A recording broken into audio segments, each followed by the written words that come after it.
শুনছেন গল্প পাঠ, কামাক্ষী প্রসাদ চট্টোপাধ্যায়ের লেখা গল্প রাহু। আজ পড়ছি শেষ পর্ব। সমস্ত সকাল ধরে অলকার মা নিজে রান্নাবান্না করেছে। গোটা একটা ইলিশ মাছ নানাভাবে রেঁধেছে। ভাত, তরকারি, ডালও পর্যাপ্ত পরিমাণে আছে।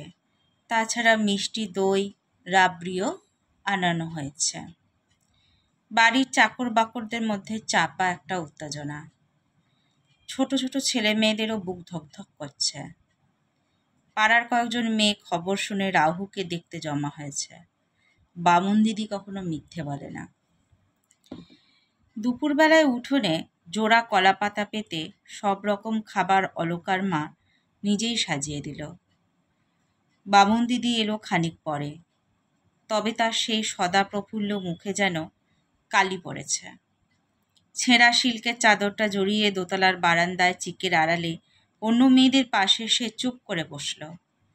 রাহুর সামনে কেউ বেরুতে রাজি নয়, পাছে তার অশুভ দৃষ্টি নিজেদের ওপরে পড়ে। ফিসফিস করে সবাই কথা বলছিল। গেটটা হঠাৎ খুলে যেতে মুহূর্তে চুপ করল। আর কি আশ্চর্য, দেখা গেল সত্যিই একটা লোক। এক মাথা জটা, এক মুখ দাড়ি, রোদে পড়া তামাটে রং, হাতে এক লাঠি, পরনে কোপনি। মাথা নিচু করে এলো আর খাবারের সামনে বসে কোনো দিকে না চেয়ে খেতে আরম্ভ করলো। অলকার ছোট ভাই ফিসফিস করে বলল, দেখছো মা, চিড়িয়াখানায় বাঘের মতো রাহু খাচ্ছে। তার মা তাড়া দিয়ে বলল, চুপ কর, রাহুকে ও কথা বলতে নেই। কিন্তু কথাটা সে মিথ্যে বলেনি।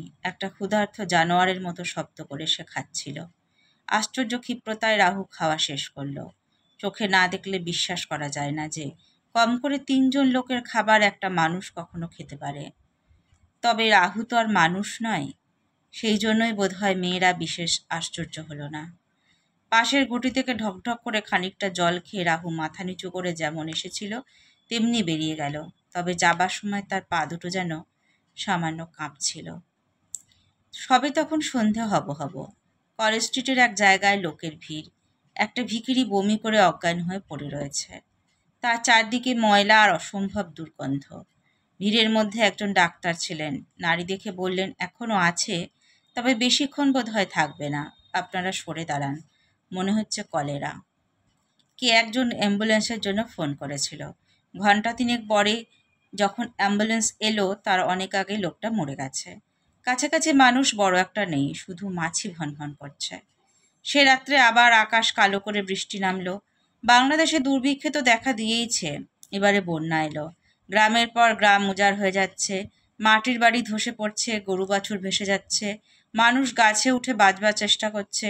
কচি ধানের চারা সব নষ্ট হলো। চাষিরা তাদের ক্ষুধার্ত চোখ তুলে আকাশের দিকে চাইছে, যেন বোবা হয়ে গেছে। আর কালীঘাটের এক খোলার ঘরে টিমটিমে রেড়ির তেলের আলোয় বামুন দিদি একা জেগে বসে আছে। অনেক রাত হলো, তবু চোখে ঘুম নেই। এই বুঝি তার দরজায় কড়া ঝনঝন করে বেজে উঠল। তার অতীত জীবন ফুঁড়ে রাহু বেরিয়ে এসেছে, কখনো বেদনায়, কখনো আনন্দে। হ্যাঁ, আনন্দে, তার গায়ে যেন রোমাঞ্চ হচ্ছে। সমস্ত রাত সে জেগে কাটালো, পড়া আর বাজল না। শুনলেন কামাক্ষী প্রসাদ চট্টোপাধ্যায়ের লেখা গল্প রাহু। আজ পড়লাম শেষ পর্ব। গল্প পাঠে আমি মৌমিতা পাল। নমস্কার। কেমন লাগলো অবশ্যই জানাবেন। ধন্যবাদ জানাই।